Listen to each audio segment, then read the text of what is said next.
भैया आप एमबीबीएस के इतने मोटे मोटे बुक्स याद कर लेते हो, मुझे ये बताओ कि एनसीईआरटी कैसे याद करें, मेरे से तो यही नहीं हो पा रहा है।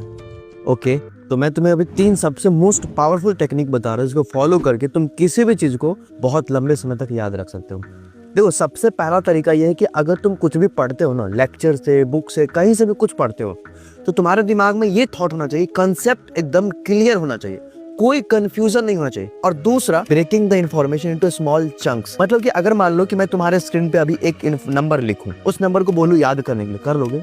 डिफिकल्ट होगा। लेकिन इसी नंबर को मैं इस प्रकार से लिख दूं तो शायद याद करना पॉसिबल हो जाएगा तुम्हारे। मतलब कि मैं आपको ये बताना चाह रहा हूँ कि इसी बुक का मान लो एक चैप्टर है, ठीक है, इस चैप्टर में इतने सारे पेज हैं और मैं आपको बोलूँ कि इस चैप्टर को याद कर लो, तो शायद ये इम्पॉसिबल हो जाएगा तुम्हारे लिए। लेकिन अगर मैं ये बोलूँ कि इसी चैप्टर को तुम ऐसे 2-2 पेज करके डिवाइड कर लो, एक दिन में 2 पेज को याद करो, अच्छे तरीके से पढ़ो, याद करो, तो ये आसान हो जाएगा।